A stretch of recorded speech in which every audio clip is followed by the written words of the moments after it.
Hello everyone, once again welcome back to my channel. हाजिर हूँ आप सभी के सामने एक और नए ड्रामे के साथ। सो आई होप गाइस कि आप सभी को ये ड्रामा बहुत ही ज़्यादा पसंद आए। सो ड्रामे को स्टार्ट करने से पहले मैं आप सभी से एक छोटी सी रिक्वेस्ट करना चाहती हूँ कि फ्रेंड्स, अगर अब तक आपने मेरे चैनल को सब्सक्राइब नहीं किया है तो प्लीज़ मेरे चैनल को भी सब्सक्राइब करना बिल्कुल मत भूलना। And if you guys like this video तो मेरी वीडियो को लाइक करना भी। सो ज़्यादा समय को बर्बाद ना करते हुए हम फटाफट से इस ड्रामे को स्टार्ट करते हैं। ड्रामे की शुरुआत में हम हमारे ड्रामे के मेन लीड को देखते हैं जिसके हाथ में उसका बच्चा होता है और वो उसको हाथ में पकड़े हुए भागकर हॉस्पिटल आता है। लेकिन इतने में ही उसकी टक्कर एक लड़की से होती है और उसके हाथ में एक टिफिन बॉक्स होता है जो नीचे गिर जाता है। बट बिंग, जो हमारे इस ड्रामे का मेन लीड है, वो कुछ भी नहीं देखता है और फटाफट से अपने बच्चे को दोबारा से पकड़कर उसे वापस से लेकर चला जाता है। जिस लड़की से उसकी टक्कर हुई थी वो हमारे इस ड्रामे की फीमेल मेन लीड है जिसका नाम फे यंग है। वो उठती है और उसके बाद बैंक पर जोर जोर से चिल्लाने लग जाती है। लेकिन तभी उसका मैनेजर उसकी तरफ देखकर उससे बोलने लग जाता है कि तमीज से रहो, तुम्हें पता भी है कि वो कितनी बड़ी कंपनी के मालिक है, चाहते तो तुम्हें इस कंपनी से धक्के मारकर यहाँ से बाहर निकाल देते, बट उन्होंने ऐसा कुछ भी नहीं किया है, इसलिए खुशी मनाओ। और ऐसा ही कहकर वो भागकर वहाँ पर से चला जाता है। उसकी बातों को सुनकर फेंग को बहुत ज्यादा गुस्सा आता है, लेकिन फिर भी वो उसे कुछ नहीं बोलती है। बट मैनेजर के जाते ही वहाँ पर एक लड़का आता है जिसका नाम लिन होता है। लिन वहाँ पर आया तो फेंगी से सॉरी कहने के लिए होता है क्योंकि उसके दोस्त की वजह से उसका टिफिन नीचे गिर गया था। बट जैसे ही वो उसकी शक्ल देखता है तो वो बहुत ज्यादा हैरान हो जाता है और उसे देखकर कहता है जाओचो। फैंग यंग उसकी बातों को सुनती है और उससे कहती है कि ये किसका नाम ले रहे हो तुम और तुम हो कौन। उसकी इन बातों को सुनकर लिन समझ जाता है कि जिस लड़की की तलाश वो कर रहा है वो नहीं है। तो लिन उससे बोलता है कि मैं यहाँ पर तुम्हें सॉरी कहने के लिए आया हूँ। फैंग यंग उस पर काफी ज्यादा गुस्सा करती है और उससे कहती है कि तुम्हारे दोस्त पे बिल्कुल भी तमीज नहीं है। एक दोस्त ने मेरा टिफिन गिराया और ऊपर से मुझे ही एटीट्यूड दिखाकर चला गया। खैर, उसके बच्चे का ये टॉय नीचे गिरा हुआ था, तुम ये उसे दे देना। तो लिन उससे माफी मांगता है और उससे कहता है कि प्लीज तुम उस पर गुस्सा मत करो, उसके बेटे की तबीयत बहुत ज्यादा खराब हो रही थी इसीलिए वो तुमसे सॉरी कहना भूल ही गया, उसकी जगह मैं तुमसे सॉरी कहता हूँ। लेकिन इतने में गुस्से में वहाँ पर बैंग आता है और वो फेंग को डांटने के लिए उसका हाथ जैसे ही पकड़ता है। फेंग जैसे ही उसकी तरफ देखती है तो वो भी एकदम शॉक हो जाता है क्योंकि फेंग की शक्ल हूबहू उसकी वाइफ की तरह थी जिसकी डेथ हो चुकी थी और उसी की वजह से तो उसका बेटा भी अक्सर बीमार रहा करता था। बैंग वहाँ पर गया तो उसे डांटने के मकसद से था, लेकिन उसकी शक्ल देखने के बाद वो उसके सामने एक शब्द तक नहीं बोल पाता है और चुपचाप कुछ सेकंड तक बस उसे देखता ही रहता है। फेंग यंग को देखकर उसे भरोसा ही नहीं होता है क्योंकि उसने ये कभी नहीं सोचा था कि वो दोबारा से अपनी वाइफ से कभी मिल पाएगा। वो उसके सामने जाओशो का नाम लेता है, लेकिन उसका दोस्त ये सब कुछ देखकर समझ जाता है कि ये पक्का कुछ गड़बड़ करेगा। तो वो फटाफट से उसे रोकता है और उसे वहाँ पर से जाने के लिए बोलता है। फेंग यंग को उसकी बातों को सुनकर बहुत ज्यादा गुस्सा आता है। वो उस पर गुस्सा करते हुए उससे बोलती है कि तुम्हारी वजह से मेरा खाना तो गिर ही गया, ऊपर से अब मेरा दिमाग भी खराब हो रहा है, इसलिए मुझे परेशान मत करो और चले जाओ यहाँ से। ऐसा ही कहकर जब वो वहाँ पर से जा रही होती है तभी बैंग उसका हाथ पकड़ लेता है और जब वो उसे देख ही रहा होता है तभी उसे डॉक्टर बुला लेता है। तो इसीलिए वो भागकर डॉक्टर के पास चला जाता है। थोड़ी देर में जब वो खाना उठा रही होती है तो लिन उससे बोलता है कि मैं तुम्हें नया खाना दे देता हूँ। फेंग उससे बोलती है कि नहीं, इसकी कोई जरूरत नहीं है, मैं खुद ही ले लूंगी। तो लिन उससे बोलता है कि कोई बात नहीं, अगर मैं तुम्हारी यहाँ पर नहीं हेल्प करूंगा तो तुम मेरा बिजनेस कार्ड ले लो, तुम्हें जब भी मेरी जरूरत पड़ेगी तो मैं तुम्हारी हेल्प जरूर करूंगा। और तुम्हारा नाम क्या है? जैसे ही वो ये बोलता है तभी वहाँ पर उसकी दोस्त आती है और जोर से उसका नाम चिल्लाती है जिसकी वजह से लिन को उसका नाम पता चल जाता है। फेंग यंग लिन का बिजनेस कार्ड नहीं पकड़ती है क्योंकि उसे किसी का भी एहसान नहीं लेना था, लेकिन उसकी दोस्त वहाँ पे जैसे ही आती है तो वो जबरदस्ती उसे लिन का बिजनेस कार्ड पकड़ने के लिए बोलती है क्योंकि उसकी दोस्त ये बात अच्छे से जानती थी कि वो लड़का कितनी वेल्दी फैमिली से बिलोंग करता है। फेंग यंग को उन दोनों की बातों पे बिल्कुल इंटरेस्ट नहीं आता है, इसलिए वो वहाँ पर से चली जाती है। फेंग यंग को वहाँ पर से जाता हुआ देखकर भागकर उसके दोस्त उसके पास आती है और उससे रुकने के लिए बोलती है। फिर उसे बताती है कि जिस लड़के का बिजनेस कार्ड लेने के लिए उसने मना कर दिया था वो कितनी वेल्दी फैमिली से बिलोंग करता है और कहीं न कहीं लिन की बातों को देखकर उसे ऐसा लग रहा है कि वो फेंग यंग को पसंद करता है। फेंग यंग उसे बोलती है कि कैसे मजाक कर रही हो तू, अभी अभी तो मैं उससे मिली हूँ। तो उसके दोस्त उसे बोलते हैं कि क्या हुआ, फिर फर्स्ट साइड लव नहीं होता क्या? अब तुम खुद सोचो, उसने पूरी भीड़ में से तुम्हें सिर्फ अपना बिजनेस कार्ड दिया है जो वो अपने चुनिंदा कस्टमर्स को देते हैं। तो इसका मतलब कि कहीं ना कहीं वो तुम्हें जानने की कोशिश तो कर रहा है, वो बहुत अमीर है इसीलिए तुम उसे हाँ बोल देना। बट फेंग यंग उसकी बातों को इग्नोर मारती है और वहाँ पे से चली जाती है। तो दूसरी तरफ डॉक्टर बैंक से बोलते हैं कि उसके बेटे की तबीयत फिलहाल तो ठीक है, लेकिन जल्द से जल्द उन्हें उनके बेटे का हार्ट ऑपरेशन करना पड़ेगा, वरना उसकी ये बीमारी उसके लिए खतरनाक भी साबित हो सकती है। बैंक उससे बोलता है कि इतनी छोटी सी उम्र पे उसका ऑपरेशन करना ठीक रहेगा। डॉक्टर उससे बोलते हैं कि ठीक तो नहीं रहेगा, लेकिन इसके अलावा हमारे पास कोई ऑप्शन भी तो नहीं है। बस तुम इस बात का मेक श्योर करना कि तुम उसे कभी भी दुखी ना होने दो, उसे हमेशा खुश रखना। जो भी चीजें उसे पसंद है वो सारी चीजें तुम उसे देते रहो ताकि वो खुश रहे, इससे उसकी बीमारी ठीक होने के ज्यादा चांसेस है। तो दूसरी तरफ फैंग यांग की दोस्त उससे बोलती है कि क्या हुआ, वैसे तुम इस तरीके से हॉस्पिटल में आई क्यों हो? तो फैंग यांग उससे बोलती है कि वो वहाँ पर किसी लेडी से मिलने के लिए आई है जिसकी तबीयत इस टाइम पर खराब है। बचपन में जब उसके मॉम डैड उसे इस दुनिया से छोड़कर चले गए थे तो उन्होंने ही अनाथ आश्रम में उसे पढ़ा था, तो आज जब उसको उसकी जरूरत है तो वो कैसे उनकी हेल्प नहीं करेगी। फैंग यांग की बातों को सुनकर उसकी दोस्त बहुत ज्यादा खुश हो जाती है और उसके बाद उसे गले लगकर कहने लग जाती है कि मैं बहुत ज्यादा लकी हूँ जो मुझे तुम्हारी जैसी दोस्त मिली, और तुम सच में एक बहुत अच्छी लड़की हो। देखना बहुत ही जल्द मैं तुम्हारे लिए फटाफट से जॉब ढूंढती हूँ ताकि सब कुछ जल्दी जल्दी ठीक हो जाए। जैसे ही वो उससे सारी बातें कहती है थोड़ी देर में उसका पेट दर्द होने लग जाता है, तो उसके बाद वो फैंग यांग को बाय बोलती है और वहाँ पर से चली जाती है। तो दूसरी तरफ बैंक अपने बेटे के पास जाता है जो खतरे से बाहर तो होता है, लेकिन अभी भी उसे होश नहीं आया होता है। बैंक बस यही प्रे कर रहा होता है कि जल्द से जल्द उसके बेटे की आंखें खुल जाए, बिकॉज अपनी लाइफ में जो इंसान सबसे ज्यादा इम्पोर्टेंट था उसके लिए वो कोई और नहीं था बल्कि उसका बेटा ही था। तभी वहाँ पर उसका दोस्त लिन आता है और उससे कहने लग जाता है कि तुम टेंशन मत लो, उससे बहुत ही जल्द होश आ जाएगा, बस तुम अपना भी ध्यान रखो क्योंकि अगर तुम्हारी तबीयत खराब हो जाएगी तो उसे संभालने वाला कौन होगा। बैंक उससे बोलता है कि मुझे अपनी बिल्कुल भी परवाह नहीं है, मैं चाहता हूँ कि मेरा बेटा बस हमेशा खुश रहे। जब वो दोनों इसी तरीके से बात कर रहे होते हैं तभी उसका बेटा अपनी मॉम को याद करने लग जाता है और अपनी मॉम का नाम बोलने लग जाता है, जिससे हमें पता चलता है कि वो अभी भी अपनी मॉम को कितना ज्यादा मिस करता है। वो अपने डैड से कहता है कि आप मुझसे रोज कहते हैं कि मॉम कल आएगी, लेकिन अब तक मॉम नहीं आई है, क्या आप मुझसे झूठ कह रहे हैं? बैंक अपने बेटे का दिल रखने के लिए उससे बोलता है कि मैं तुमसे कभी झूठ बोल सकता हूँ, देखना तुम्हारी मॉम कल जरूर आ जाएगी। बैंक ये बात अपने बेटे की खुशी के लिए उससे बोल तो देता है, लेकिन वो भी ये बात जानता था कि ये पॉसिबल कभी नहीं हो सकता है। उसका बेटा उससे बोलता है कि जब तक मॉम यहाँ पर आ नहीं जाती तब तक मैं आपसे बात नहीं करूंगा, और इसी तरीके से वो चादर से अपना मुंह ढका लेता है। अपने बेटे की बातों को सुनकर बैंक बहुत ज्यादा उदास हो जाता है और सोचने लग जाता है कि अब वो क्या करेगा, क्योंकि उसकी बीबी तो उससे पहले ही अलग हो गई थी, लेकिन अब उसका बेटा भी उससे बात नहीं करना चाह रहा था। बट तभी उसका दोस्त उससे बोलता है कि इस दुनिया में हर प्रॉब्लम का सोल्यूशन होता है, तो तुम्हारी प्रॉब्लम का सोल्यूशन भी जरूर होगा। इनकी बातों को सुनकर वो अपनी पत्नी को याद करने लग जाता है और उन पलों को याद करने लग जाता है जो उन तीनों ने एक साथ बिताए थे। बस वो यही प्रे कर रहा होता है कि जल्दी से उसकी जिंदगी में वो सारे पल दोबारा से आ जाए, और उसकी बात अपने बेटे से प्रॉमिस करता है और उससे कहता है कि चाहे कुछ भी हो जाए वो उसकी मॉम को उसके पास लेकर आकर रहेगा। रास्ते पे जाते हुए मैनेजर उससे बोलता है कि आपने हाइडू से ये सारी बातें बोल तो दी है, लेकिन अब आप जाओजो को वापस लेकर कैसे आएंगे, क्योंकि ये तो इम्पॉसिबल है। बैंक उससे बोलता है कि मैंने सुना है कि इस पूरी दुनिया में एक जैसे दिखने वाले 7 लोग होते हैं और उनमें से हमें एक तो मिल ही गई है।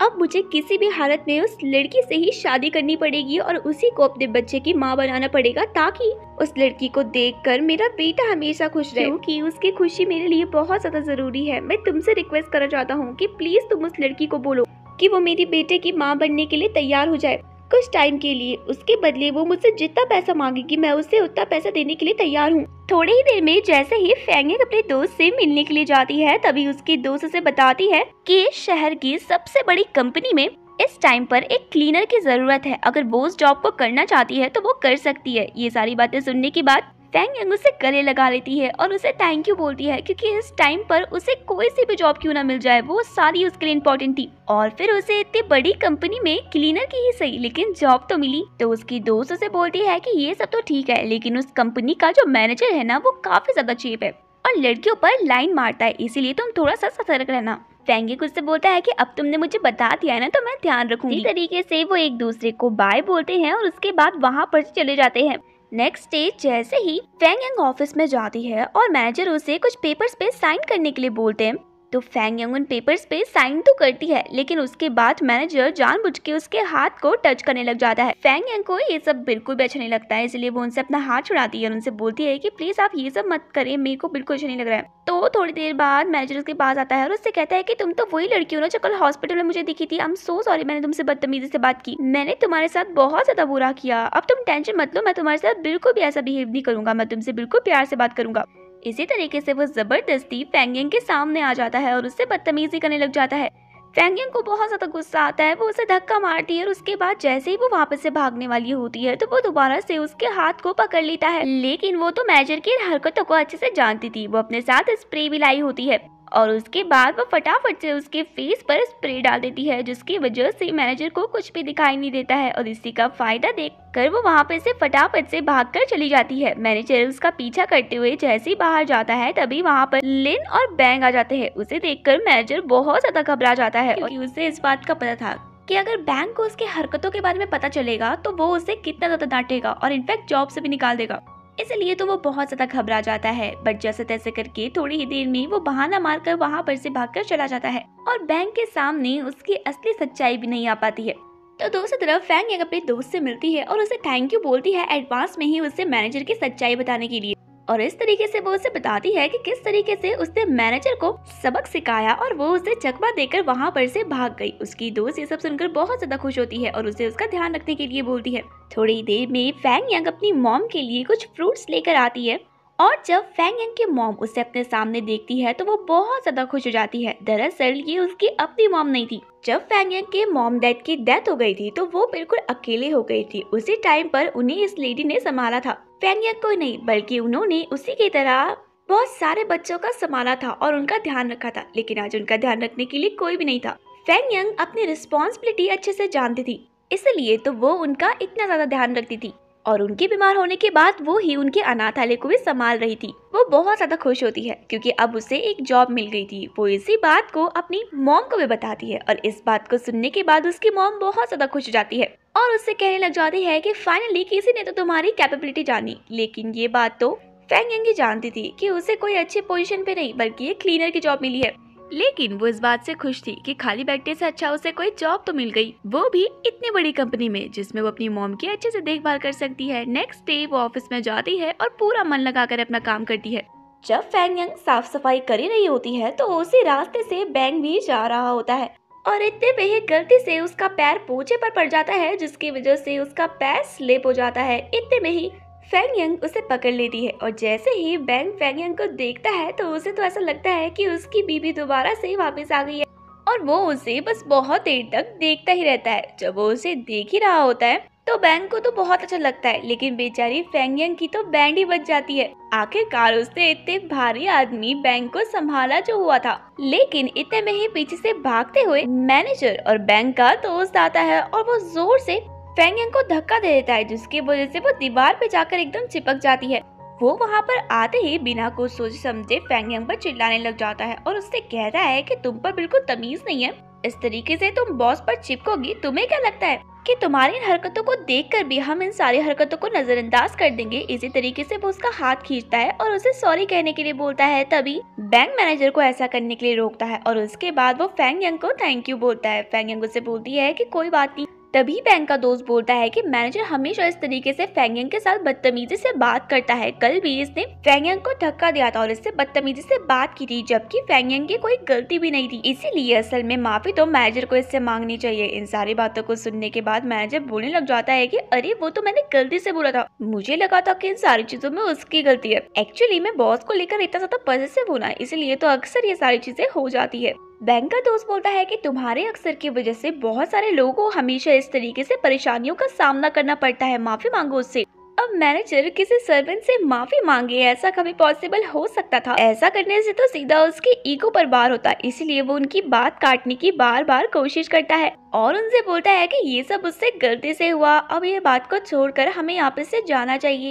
बट बैंक चाहे कितना भी खड़ूस क्यों न था, वो एक बहुत अच्छा इंसान था, वो भी अब मैनेजर को फेंग से माफी मांगने के लिए कहता है। इधर फेंग यांग की वाट लग जाती है क्योंकि वो ये बात अच्छे से जानते थे कि मैनेजर कितना खराब इंसान है और पहले ही तो वो उससे एक बार पंगा ले चुकी थी। अब वो उसे दोबारा से कुछ बोलती तो मैनेजर अपनी सारी दुश्मनी फेंग यांग से ही निकालता। तो इसी सब का सोल्यूशन निकालने के लिए वो फटाफट से वाइपर पकड़ती है और वहाँ से पतली गली से निकल पड़ती है।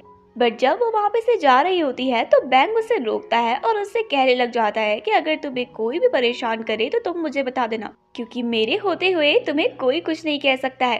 फेंग यांग बैंक की बातों को समझ तो नहीं पाती है, लेकिन वो उसे थैंक यू बोलती है और उसके बाद फटाफट से वहाँ पर से चली जाती है। तो दूसरी तरफ बैंक का दोस्त मैनेजर से बोलता है कि अपनी हरकतों को सुधार लो और लड़कियों को परेशान करना बंद कर दो, खासकर इस लड़की को, क्योंकि अगर बॉस को पता चला ना तो वो तुम्हें बिल्कुल नहीं छोड़ेंगे। ऐसा ही कहकर वो तो वहाँ पर से चला जाता है, लेकिन मैनेजर सोचने लग जाता है कि आखिरकार इस लड़की में इतना क्या खास है जो बैंक भी और उसका दोस्त भी उससे इतना ज्यादा प्रोटेक्ट कर रहे हैं। और ये सारी बात मैनेजर जानना चाहता था।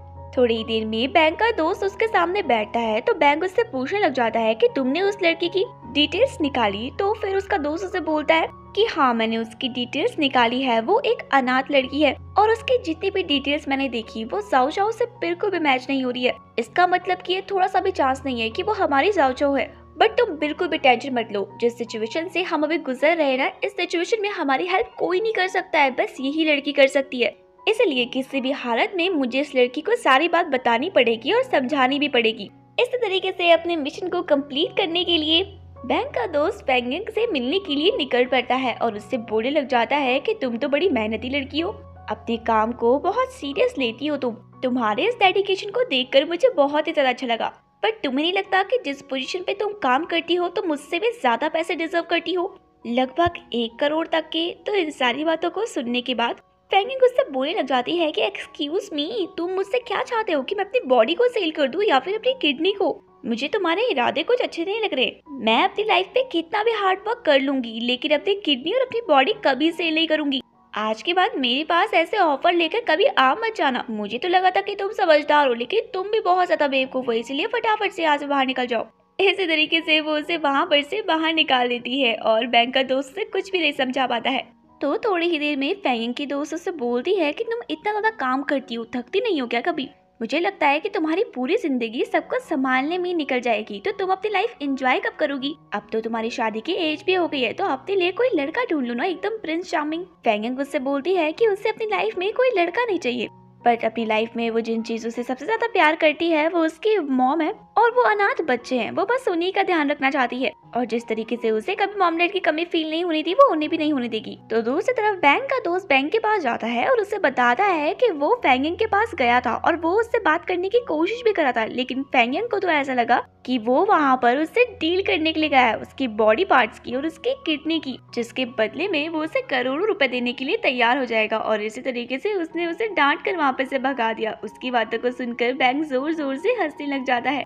तभी उसका दोस्त उससे बोलता है कि कितने लंबे टाइम बाद मैंने तुम्हें इस तरीके से खुलकर हंसते हुए देखा। तुम्हारी वाइफ के जाने के बाद आई गेस ये पहली बार होगा जब तुम इतने खुश हो। लगता है कि तुम्हें उस लड़की पे इंटरेस्ट आ रहा है। बैंक उससे बोलता है कि कैसी बातें कर रहे हो तुम, मैं अपनी बीबी के अलावा कभी भी किसी और लड़की से प्यार नहीं करूंगा। तो दूसरी तरफ हम देखते हैं कि फेंग यांग की दोस्त उसे बताती है कि उनकी ऑफिस में एक बहुत बड़ा कंपटीशन होने वाला है जिसमें विनर को काफी अच्छे खासे पैसे भी मिलेंगे। इस टाइम पर फेंग यांग को पैसों की बहुत ज्यादा जरूरत थी अपनी मॉम का इलाज करवाने के लिए और उस अनाथ आश्रम को चलाने के लिए। वो चाहे कितनी भी पार्ट टाइम जॉब क्यों ना कर ले, पैसों की कमी तो उसे फिर भी होती, इसीलिए उसके पास एक बहुत अच्छा चांस था पैसे कमाने का। उसकी दोस्त भी उसे यही सारी बातें बताती है और उसे बोलती है कि उसे एक गोल्डन अपॉर्चुनिटी मिली है इस सारी प्रॉब्लम से बाहर आने की, इसीलिए उसे इस कंपटीशन में पार्टिसिपेट करना चाहिए। उसकी बातों को सुनकर फेंग यांग उससे बोलती है कि तुम बिल्कुल सही कह रही हो, मैं इस कंपटीशन में पार्टिसिपेट जरूर करूंगी। तो दूसरी तरफ बैंक अपनी फैमिली फोटो देखकर काफी ज्यादा उदास हो जाता है और यही सोचने लग जाता है कि ऐसा कैसे पॉसिबल हो सकता है, उसकी बीवी की ही तरह दिखने वाली एक और लड़की जिसके सामने आ गई है।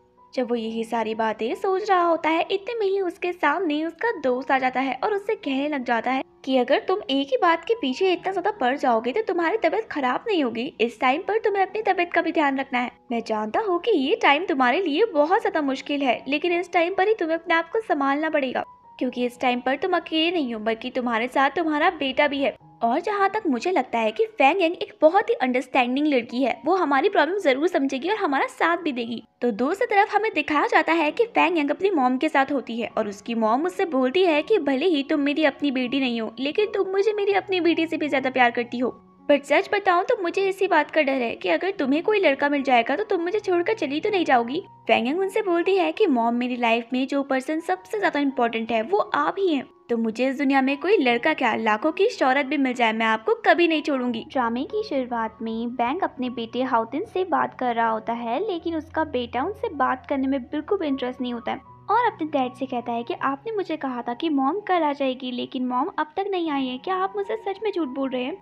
जब तक मेरी मॉम मेरे पास नहीं आ जाएगी तब तक मैं आपसे बिल्कुल भी बात नहीं करूंगा। हाउतिन की बातों को सुनकर बैंक को बहुत ज्यादा बुरा लगता है, लेकिन फिर भी वो उसे दिलासा देता है और उससे कहता है कि बहुत ही जल्द मैं तुम्हारी मॉम को तुम्हारे पास लेकर आ जाऊंगा। हाउतिन जैसे ही ये बात सुनता है तो वो बहुत ज्यादा खुश हो जाता है। थोड़ी देर बाद नर्स के कहने पर हाउतिन सोने की कोशिश तो करता है, लेकिन उससे नींद नहीं आती है। इतने में ही उसे वहाँ पर से एक लड़की जाती हुई दिखाई देती है और वो लड़की फैंग यांग होती है। जैसे ही हाउतिन उसे देखता है तो वो बहुत ज्यादा खुश हो जाता है और उसके बाद उसका पीछा करने लग जाता है, क्योंकि उसे तो ऐसा लगता है कि वो लड़की उसकी मॉम है। वो फैंग यांग के पीछे भागता है और थोड़ी ही देर में उसे पीछे से गले लगा लेता है।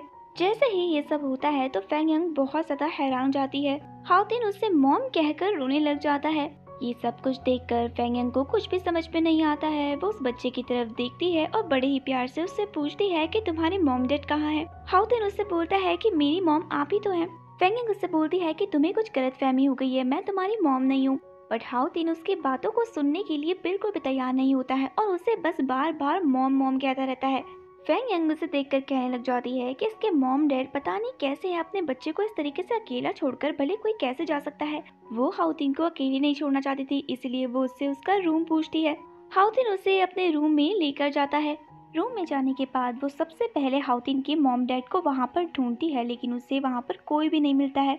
वो हाउतिन को बेड पर बैठाती है और उसके बाद उससे मॉम डैड के बारे में पूछती है।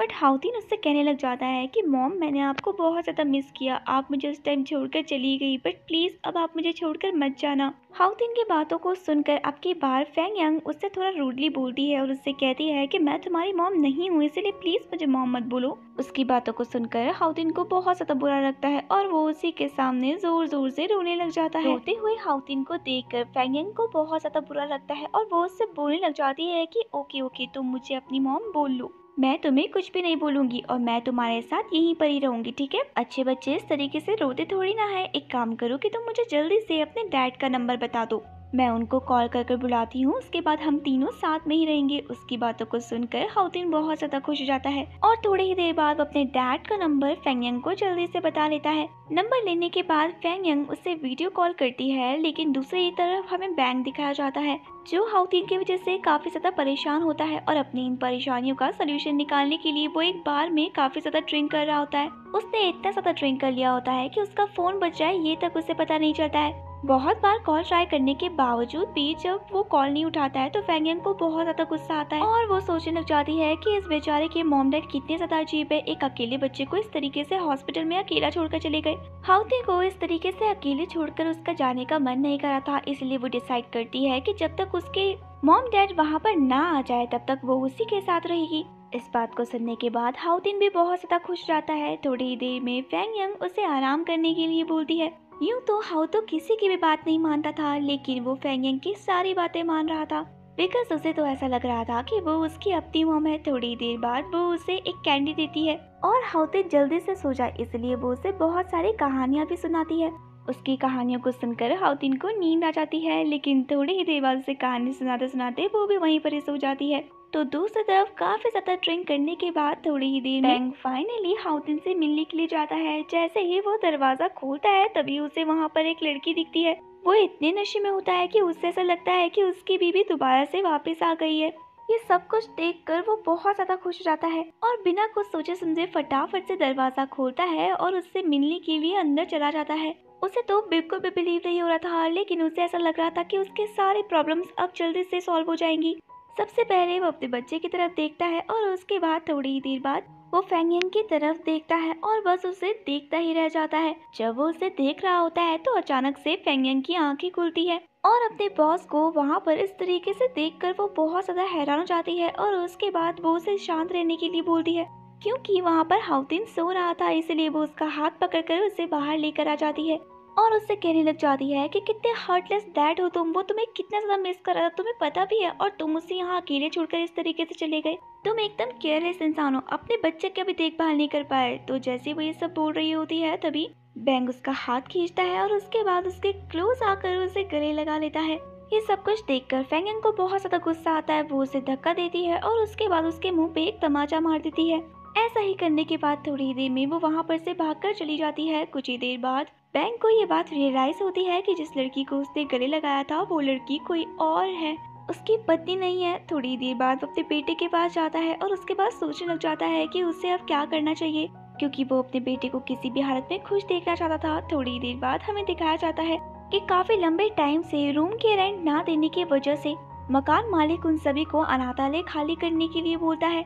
वो लड़कियां उस मालिक से कुछ टाइम मांगती है, बट वो लड़का उन्हें टाइम देने के लिए मना कर देता है और उनसे कहता है कि कब से तुम यही कह रही हो, अब मैं तुम्हारे कोई भी एक्सक्यूजेस नहीं सुनूंगा, जल्द से जल्द मेरे पैसे यहाँ पर लेकर आ जाओ। इतने में ही वहाँ पर फेंगेंग आ जाती है और वो उस लड़के को धक्का दे देती है। तो दूसरी तरफ हम देखते हैं बैंग हाउतिन के सामने ही बैठा हुआ होता है और वो बस यही सोच रहा होता है कि किस तरीके से वो अपने बेटे की सारी प्रॉब्लम्स को ठीक कर सके। इतने में ही वो देखता है कि उसके सामने एक कैंडी रखी हुई है और उस कैंडी को देखने के बाद वो समझ जाता है कि ये कैंडी किसी और ने नहीं बल्कि मैं फेंगेंग ने ही हाउतू को दी है।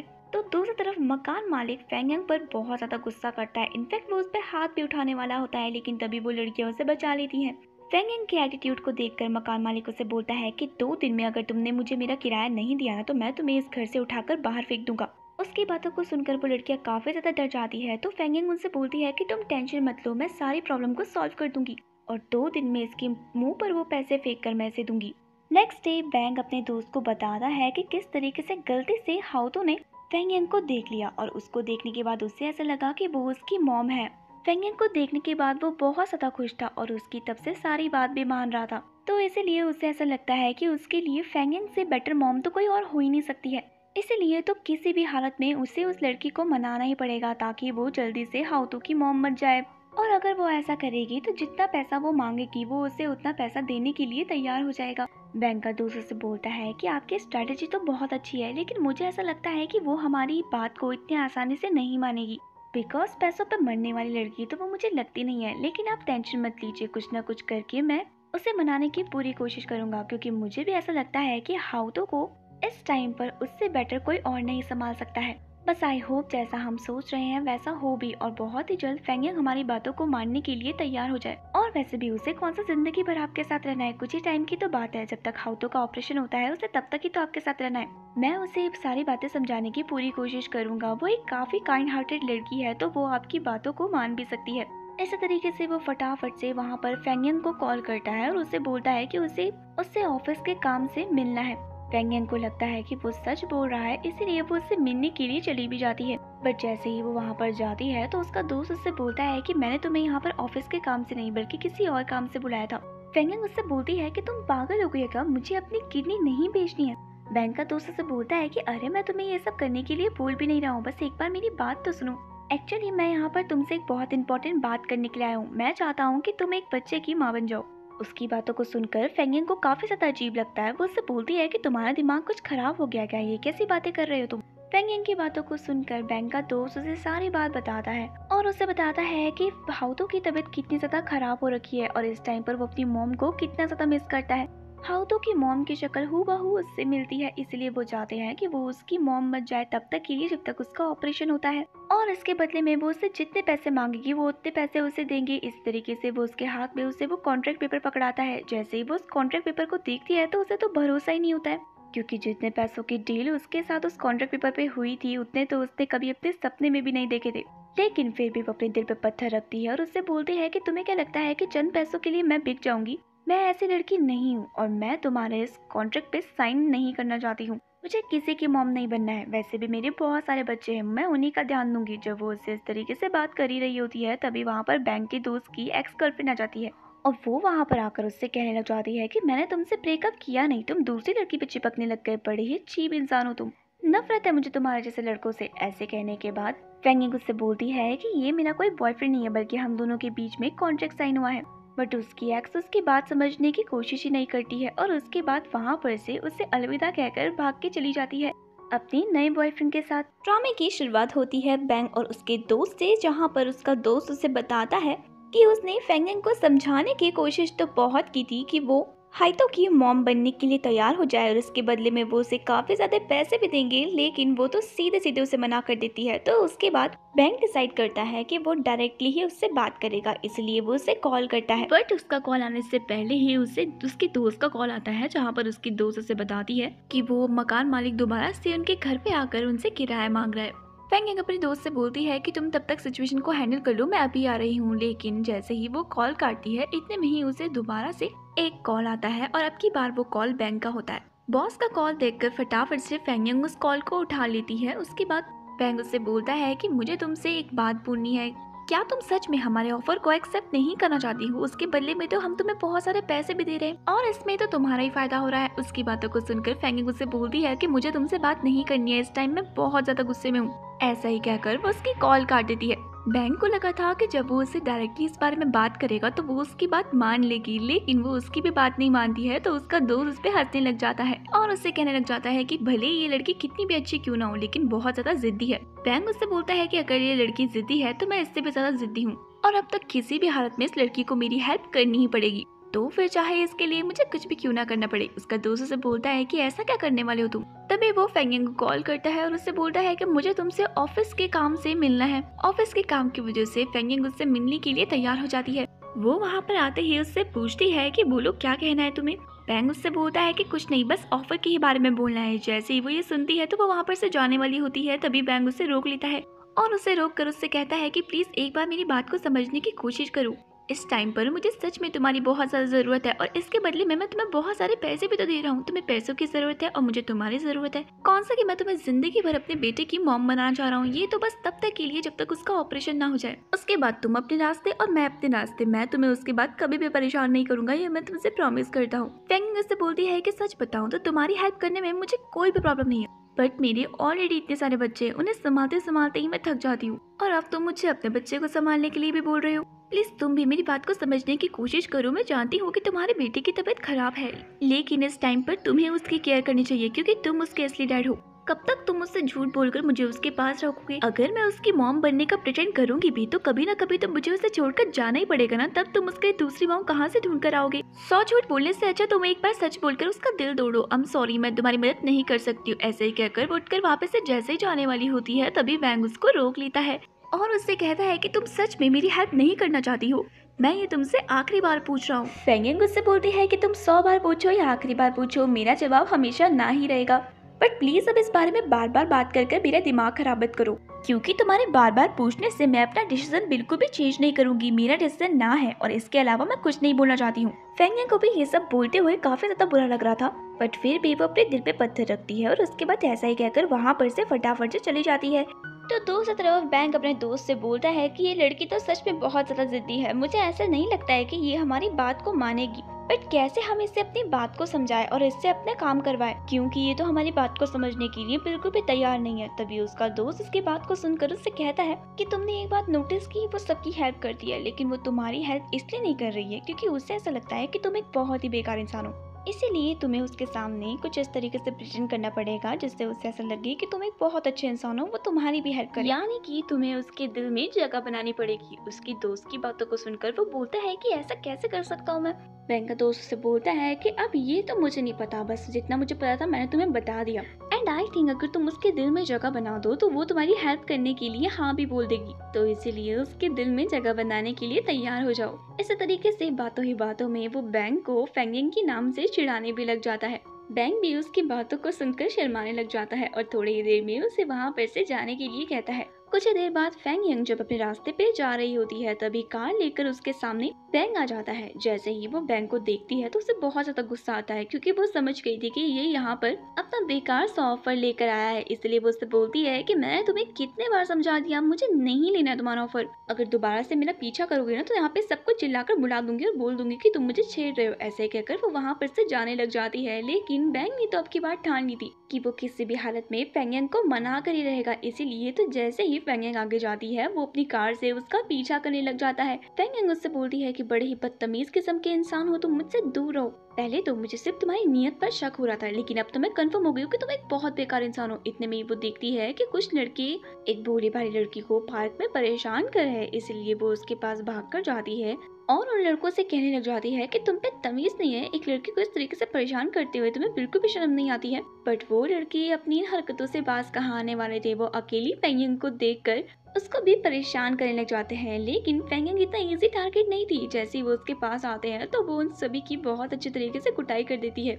जब वो उन गुंडों की चट्टी बना ली थी ना, तब बैंग वहाँ पर आता है और उसे देखकर एकदम हैरान हो जाता है, क्योंकि उसने तो कभी एक्सपेक्ट भी नहीं किया था कि फेंग इतनी खतरनाक लड़की होगी।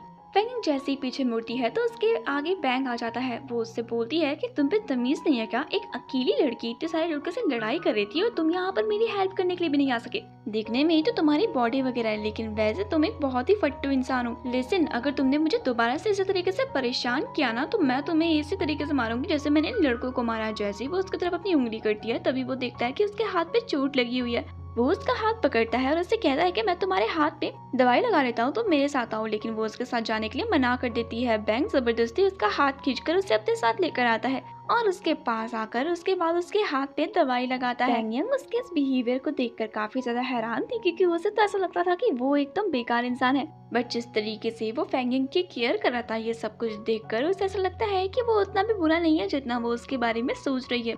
बट उसके बाद वो सोचने लग जाती है कि जो सब कुछ बैंक कर रहा है वो सब कुछ ड्रामे भी तो हो सकते हैं, क्योंकि ये इंसान अपने मकसद को पाने के लिए कुछ भी कर सकता है। इसलिए वो डिसाइड करती है कि इतने इजीली वो उस पर ट्रस्ट नहीं कर सकती है। थोड़ी देर में बैंक उससे बोलता है कि मैंने तुम्हारे हाथ पे दवाई लगाई है, तो इसके बदले में तुम मुझे कुछ नहीं दोगी। फेंग उससे बोलती है कि क्या चाहिए तुम्हें। बैंक बोलता है कि कुछ भी नहीं, बस कॉन्ट्रैक्ट पेपर पे साइन। फेंग उससे बोलती है कि बड़े ही जिद्दी किस्म के इंसान हो तुम, एक बार मना करने के बाद तुम्हें समझ में नहीं आता है ना, दोबारा से अपने सिली सा ऑफर लेकर मेरे सामने आ गई। मैं तुम्हारे किसी कॉन्ट्रैक्ट पे साइन नहीं करूंगी, और रही बात दवा लगाने की, तो उसके बदले में मैं तुम्हें एक कैंडी दूंगी। इसी तरीके से वो अपने बैग से कैंडी निकालती है, सेम वैसे ही कैंडी जो उसने कुछ दिनों पहले हाउतू को भी दी थी। जैसे ही वो उसे कैंडी देती है, थोड़ी ही देर में उसके पर्स से कुछ सामान नीचे गिर जाता है। वो उसे उठाने के लिए नीचे झुकती है, इतने में ही वो दोनों काफी ज्यादा क्लोज आ जाते हैं। ये सब कुछ देखकर फेंग को काफी ज्यादा अनकंफर्टेबल फील हो रहा था, इसलिए वो उससे बोलती है कि उसे कुछ जरूरी काम है, इसलिए वो वापस से जा रही है। ऐसे ही कहने के बाद वो फटाफट से वापस से खड़ी होती है और वहां पर से चली जाती है, उसको थैंक यू बोलकर। थोड़ी ही देर में उसके जाने के बाद बैंक उस कैंडी को देखने लग जाता है और सोचने लग जाता है कि सच में ये उसकी वाइफ से कितना ज्यादा मिलती जुलती है। शक्ल ही नहीं बल्कि इन दोनों की हरकतें भी कितनी ज्यादा मैच होती है। थोड़ी ही देर में जैसे ही फेंग अपने घर पे पहुंचती है, तो वो वहां पर देखती है कि वो मकान मालिक कुछ गुंडों को लेकर आ रखा है और वो सभी उसके दोस्तों को परेशान कर रहे हैं। आधी रात को जोर जबरदस्ती कर कर वो उन सभी को घर खाली करने के लिए बोलते हैं। फेंग वहां पर आती है, उनको मना करने के लिए बोलती है, लेकिन तभी वो उसे धक्का मारते हैं। उसके धक्का मारते ही वहां पर बैंक आ जाता है और वो उसे पकड़ लेता है। वो मकान मालिक बैंक पर गुस्सा करता है और उससे बोलता है कि ये लड़की कौन है। फेंग सभी के सामने ही अनाउंस कर देता है कि ये लड़की उसकी वाइफ है। फेंग उसकी तरफ देखती है और उससे बोलती है कि कुछ भी बकने पे लग रखे हो।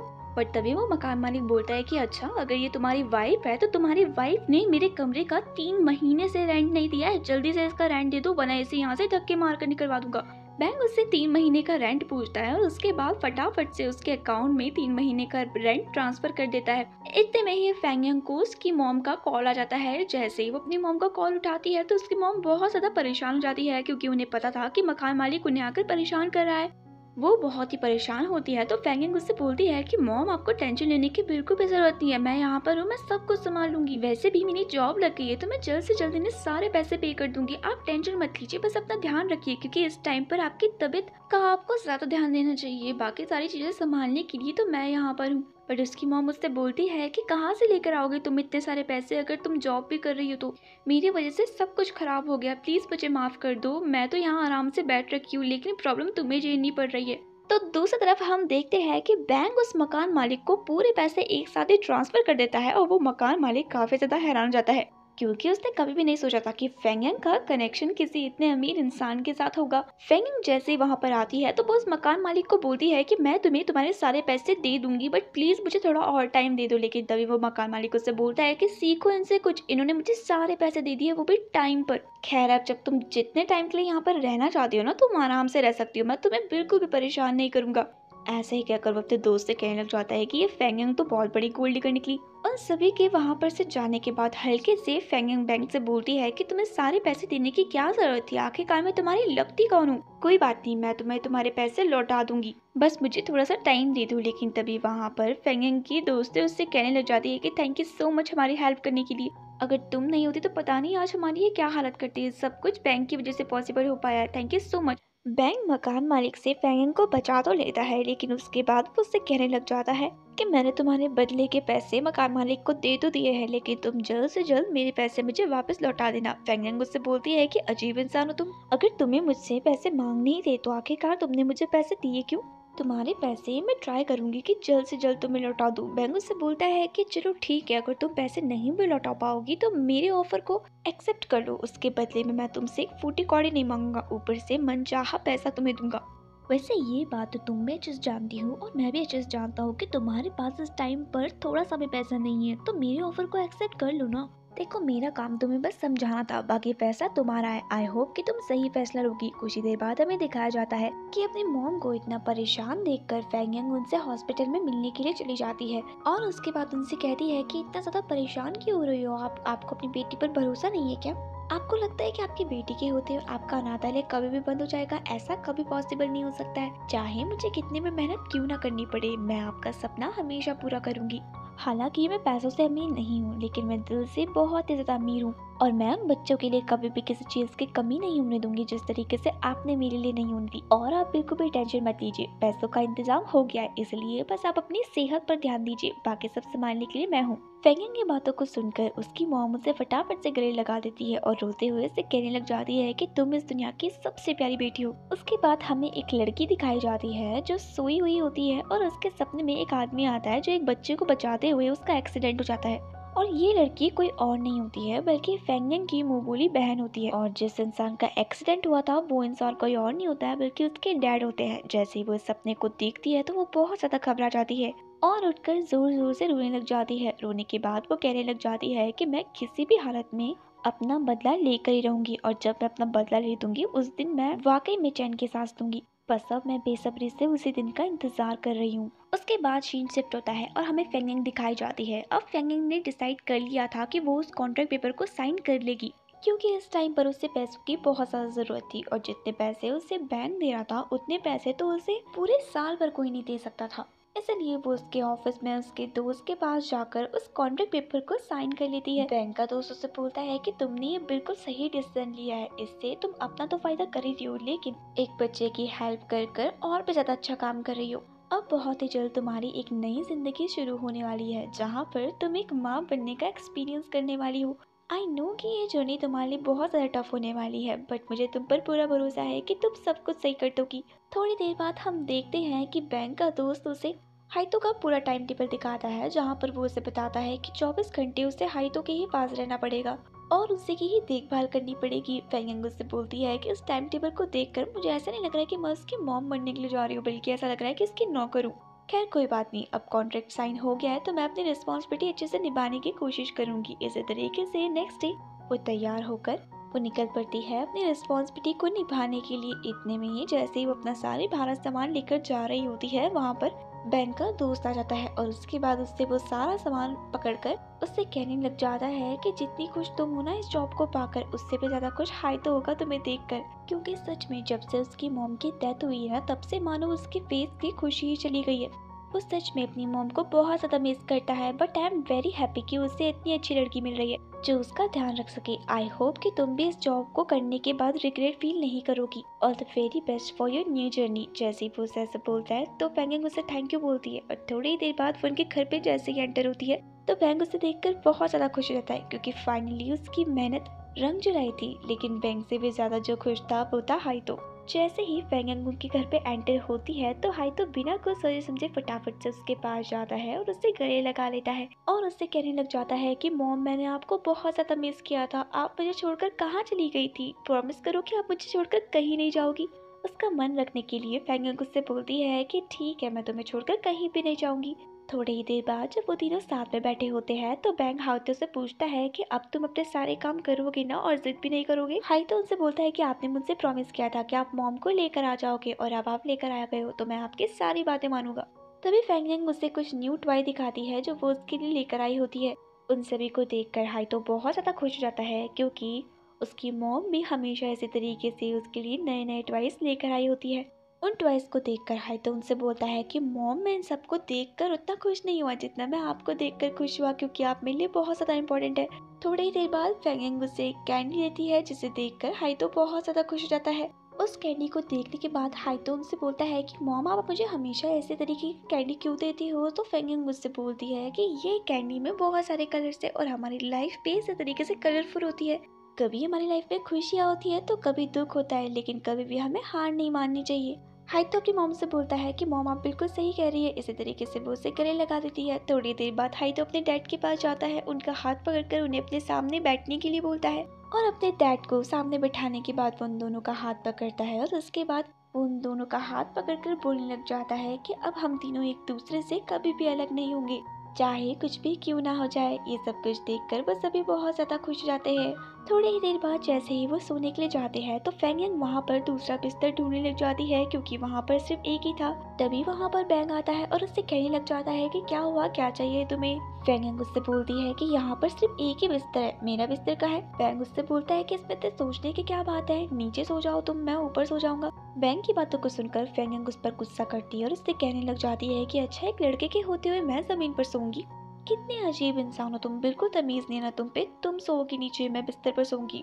बैंग हंसते हुए उसके सामने आता है और उससे कहने लग जाता है कि तुम भूल रही हो कि ये घर मेरा है और तुम यहाँ पर मेरे लिए काम करने के लिए आए हो, इसीलिए मैं तुम्हें जो करने के लिए बोलूंगा तुम्हें वो सारी चीजें करनी पड़ेगी। लेकिन इतने में ही वहाँ पर हाइतो आ जाता है। जब दोनों के बीच में लड़ाई होने वाली होती है तो हाइतो को देखकर दोनों के दोनों ऐसा प्रिटेंड करने लग जाते हैं जैसे कि वो एक दूसरे से बहुत ज्यादा प्यार करते हैं।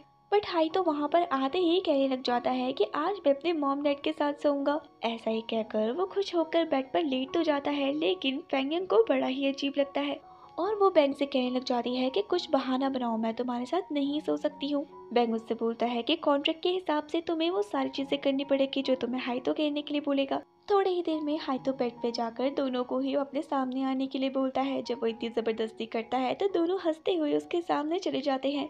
जैसे ही फेंगेंग और बैंग उसके सामने लेटते हैं तो वो उन दोनों का ही हाथ पकड़ता है और एक दूसरे के हाथ के ऊपर रख देता है। ये सब कुछ देखकर फेंगेंग को बहुत ज्यादा अजीब लगता है। बट लेकिन जैसे ही सुबह उसकी आंखें खुलती है तो वो हर जगह बैंग को ढूंढने लग जाती है, लेकिन बैंग उसे कहीं भी नहीं मिलता है। लेकिन जैसे ही वो किचन पे जाती है तो तभी वो देखती है कि बैंग तो वहाँ पर उनके लिए खाना बना रहा है। बैंग को खाना बनाता हुआ देखकर उससे कहने लग जाती है कि तुम्हें खाना बनाना आता भी है या फर्स्ट टाइम बना रहे हो? कहीं तुम्हारे हाथ का खाना खाने से बेहतर हमें भूखा ही ना रहना पड़े। तो बैंग उससे बोलता है कि मैं तुमसे भी अच्छा खाना बना सकता हूँ। तभी फेंगेंग उससे बोलती है कि अच्छा, इतना ही अच्छा खाना बना सकते हो तो मुझे अपने हाथ का खाना टेस्ट भी तो करवाओ। तो बैंग उससे बोलता है कि अच्छा, उसके लिए तुम्हें थोड़ी देर तक वेट भी करना पड़ेगा। इसी तरीके से वो अपने जेब से फोन निकालता है और उसके बाद खाना ऑर्डर कर देता है। फेंगेंग उससे बोलती है कि तुम तो खाना बनाने वाले थे ना, तुम तो चीटिंग कर रहे हो। मैं तुम्हारे हाथ का खाने खाने के लिए एक्साइटेड थी, अगर मुझे होटल का ही खाना खाना होता तो मैं खुद ही नहीं मंगा लेती। तो वह मुझसे बोलता है कि अगर तुम्हें मेरे हाथ का खाना खाना है तो उसके लिए तुम्हें 1 साल तक वेट तो करना ही पड़ेगा, क्योंकि इतने टाइम में मैं सीख जाऊंगा और तुम भूत तो हो नहीं जो इतने टाइम तक वेट कर सकती हो, इसीलिए तुम ऑर्डर किया हुआ खाना ही खा लो। बाय द वे, ये हाइतो का टाइम टेबल है, तुम्हें इसी तरीके से हाइतो को सारी चीजें करवानी पड़ेगी जो भी कुछ इसमें लिखा हुआ है। फेंगेंग जैसे ही उस टाइम टेबल को देखती है तो वो उससे कहने लग जाती है कि ये किसी इंसान का टाइम टेबल है या मशीन का? वो एक बच्चा है और इतना सारा काम वो एक दिन में कैसे कर सकता है? खेलने के लिए और रिलैक्स करने के लिए सिर्फ 1 घंटा, बाकी पूरा काम। इस टाइम टेबल को देखकर तो मैं खुद ही थक गई, लेकिन तुम्हारी सांसें नहीं फूल रही है अपने बेटे को इतना सारा काम करते हुए देखकर? मुझे लगता है टाइम टेबल बिल्कुल भी सही नहीं है उसके लिए। जैसे ही वो ये बोलती है तो वो उसका हाथ पकड़ता है और उससे बोलता है कि तुम्हें उससे यही टाइम टेबल फॉलो करवाना पड़ेगा, बिकॉज मेरे हिसाब से उसके लिए यही टाइम टेबल सबसे ज्यादा बेस्ट है। मैं उसे एकदम बेस्ट इंसान बनाना चाहता हूँ, जिसके लिए उसे अभी से ही बहुत ज्यादा मेहनत करनी पड़ेगी, तभी तो वो आगे जाकर सभी को कंपटीशन दे पाएगा। फेंग यांग उससे बोलती है कि अपने कंपटीशन के चक्कर में तुम अपने बेटे की खुशियों की बलि नहीं चढ़ा रहे हो। जिस उम्र में सब बच्चे हंसते हैं, खेलते हैं, अपनी लाइफ को एंजॉय करते हैं, तुम उस पर इतना बोझ डालना चाहते हो। मेरी बात समझने की कोशिश करो, तुम उसे उसका बचपन जीने दो। मैं ये बिल्कुल भी नहीं कह रही हूँ कि तुम उससे मेहनत मत करवाओ, लेकिन इतनी भी मत करवाओ ना, वो भी बच्चा है। फेंग यांग उससे ये सारी बातें समझाने की कोशिश तो करती है, लेकिन बैंग उसकी एक बात भी नहीं सुनता है और उससे कहता है कि जो टाइम टेबल मैंने बना दिया है, तुम्हें इस टाइम टेबल को फॉलो ही करवाना पड़ेगा उसे, बिकॉज तुम मेरी कॉन्ट्रैक्ट वाइफ हो, रियल वाइफ नहीं हो जो तुम मुझे बताओगे कि मेरे बेटे के लिए क्या सही है और क्या गलत है। और तुम्हारी बातों को सुनकर तो मुझे ऐसा लगता है कि मेरे बेटे की फिक्र सिर्फ तुम ही करती हो, मैं नहीं करता हूँ। तुम्हें क्या लगता है कि जो कुछ मैं कर रहा हूँ वो बिना सोचे समझे कर रहा हूँ? मैं तुम्हें ऐसा डैड लगता हूँ? मैं ये बात अच्छे से जानता हूँ कि मेरे बेटे के लिए क्या सही है और क्या गलत है, इसलिए तुम मुझे सारी बातें ना ही बताओ तो बेहतर होगा। मुझे कुछ भी सजेस्ट करने से पहले मैं तुम्हें ये बता दूं कि तुम यहाँ पर मेरे अंडर में काम करोगी, इसलिए मैं जो कुछ भी तुम्हें करने के लिए कहूँगा वो तुम्हें करना होगा। ड्रामे की शुरुआत होती है और आज फेंग यांग का पहला दिन था उसकी जॉब का, जहाँ पर उसे हाइतो के साथ पूरे दिन भर रहना था और उसके टाइम टेबल के अकॉर्डिंग उसे काम करवाना था। लेकिन हाइतो इस टाइम टेबल से बिल्कुल भी खुश नहीं था, क्योंकि जो कुछ भी उसमें लिखा हुआ था वो ऐसा बिल्कुल भी नहीं कर रहा था। और करता भी कैसे, उस टाइम टेबल में रेस्ट नाम की कोई चीज ही नहीं थी। पूरा दिन चला जाता है और अब तक हाई तो ये सारी चीजें जबरदस्ती कर रहा होता है अपनी मॉम की वजह से। फेंग यांग से ये सब देखा नहीं जाता है, इसलिए वो डिसाइड करती है कि वो चुपके से उसे खेलने के लिए पार्क में लेकर जाएगी। वो उसका हाथ पकड़ती है और उसके बाद उसे अपने साथ लेकर चली जाती है। वो दोनों ही बहुत ज्यादा खुश होते हैं और वहाँ पर जाकर बहुत ज्यादा मस्ती भी करते हैं। जब हाइतो खेल ही रहा होता है तभी फेंग यांग को उसकी मोम का कॉल आता है। वो हाइतो से पार्क में ही रहने के लिए बोलती है और उससे कहती है कि मैं 5 मिनट में आई। इस तरीके से वो वहाँ पर से जैसे चली जाती है तभी वहाँ पर एक नॉटी सा बच्चा आता है हाइतो के सामने और वो हाइतो के सामने आकर उसे परेशान करने लग जाता है। थोड़ी देर बाद वो उसे धक्का देता है और उसके बाद इस तरीके से दोनों के बीच में लड़ाई शुरू हो जाती है। तो सारी चीजों को देखकर बेचारा हाइतो अपने इमोशंस को कंट्रोल नहीं कर पाता है और वहीं पर ये जोर जोर से रोने लग जाता है। तो दूसरी तरफ फेंग यांग को इस सारी चीजों की बिल्कुल भी खबर नहीं होती है, क्योंकि वो तो अपने फोन में ही व्यस्त होती है। बट जैसे ही उसे बच्चे की रोने की आवाज आती है तो वो फटाफट से भागकर हाइतो के पास आती है और उससे बोलती है कि क्या हुआ। तभी वो उसे बताता है कि उस बच्चे ने उसे धक्का मारा। फेंग यांग उस दूसरे बच्चे को डांटती है, लेकिन थोड़ी देर में उसकी मॉम वहाँ पर आकर उस बच्चे को लेकर चली जाती है। तो दूसरी तरफ फेंग हाइतो को चुप कराती है और उसे शांत रहने के लिए बोलती है। तो दूसरी तरफ बैंक का दोस्त बैंक के पास जाता है और उससे कहता है कि इस टाइम पर हाइतो की सिंगिंग की क्लासेस है, उसकी मैम घर पर बैठी है, लेकिन हाइतो का कोई नाम और निशान नहीं पता वहाँ। और फेंग यांग भी पूरे घर में कहीं नहीं मिल रही है। इन सारी चीजों को देखकर बैंक काफी ज्यादा घबरा जाता है। वो फेंग यांग को कॉल करता है। फेंग यांग जैसे ही बैंक की कॉल देखती है तो वो बहुत ज्यादा घबरा जाती है, क्योंकि बैंक ने उसे क्लियरली कहा था कि उसे सारी चीजें हाइतो को टाइम टेबल के हिसाब से ही करवानी पड़ेगी। और अब जब बैंक को ये पता चलेगा कि वो दोनों बंक मारकर वहाँ पे से भाग गए हैं तो वो उन पर बहुत गुस्सा करेगा। वो ये सारी बातें हाइतो को भी बताती है तो हाइतो उसे बोलता है कि आप कॉल मत उठाओ। डैड का गुस्सा थोड़ी ही देर में शांत हो जाएगा, लेकिन अब तो बैंक का गुस्सा शांत होने के मूड में बिल्कुल भी नहीं था। इन सारी चीजों को देखकर बैंक बहुत ज्यादा गुस्से में होता है और बिना कुछ सोचे समझे वहाँ पर से चला जाता है। जैसे ही बैंक हाइतो की लोकेशन को ट्रैक कर पार्क पे पहुँचता है तो फेंग यांग उसे देखकर बहुत ज्यादा घबरा जाती है, क्योंकि उसे तो ऐसा लग रहा था कि अब उसकी बैंड बजेगी बुरी तरीके से। होता भी कुछ ऐसे ही है। बैंक गुस्से में अपने बच्चे को पकड़ता है और उसके बाद फेंग यांग से बोल देता है कि मैंने तुम्हें कहा था ना कि तुम्हें टाइम टेबल के हिसाब से सारी चीजें फॉलो करनी है, तो ये टाइम उसकी सिंगिंग टाइम है। तुम्हें उसे यहाँ पार्क में लेकर आने की इजाजत किससे दी? तुम भूलो मत कि तुम इसकी कॉन्ट्रैक्ट मॉम हो, रियल मॉम नहीं हो, और इसकी रियल मॉम बनने की कोशिश भी मत करो। जो जॉब तुम कर रही हो ना वो तुम अपनी मर्जी से नहीं कर रही हो, बल्कि उसके बदले में मैं तुम्हें पे करता हूँ, इसलिए तुम्हें मेरे अकॉर्डिंग चलना पड़ेगा। फेंग यांग मुझसे बोलती है कि कैसी बातें कर रहे हो तुम, तुम्हारे लिए ये टाइम टेबल जरूरी है। तुम देख भी रहे हो कि तुम्हारा बेटा इस टाइम टेबल से कितना ज्यादा निराश है। ऐसा लग रहा है कि ये टाइम टेबल किसी इंसान के लिए नहीं बल्कि किसी मशीन के लिए बना रखा है, जिसमें उसे 24 घंटे बस काम करना है। मैं मानती हूँ कि मैं उसकी रियल मॉम नहीं हूँ, लेकिन मैं एक इंसान तो हूँ।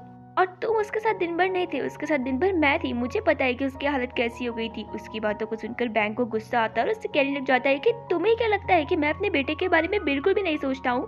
बट फेंग यांग उससे बात करने के मूड में नहीं होती है, इसीलिए वो जैसे ही हाइतो को अपने साथ लेकर जाने वाली होती है तभी बैंक उसे रोक देता है और उसे धक्का मार देता है और उसके बाद उससे बोलता है कि कोई जरूरत नहीं है हाइतो का ध्यान रखने की, तुम्हारे बदले में किसी और को रख लूंगा। मुझे नहीं चाहिए इतनी रिस्पॉन्सिबल लड़की जो अपने फालतू के लॉजिक की वजह से मेरे बच्चे की जान रिस्क में डाल दे।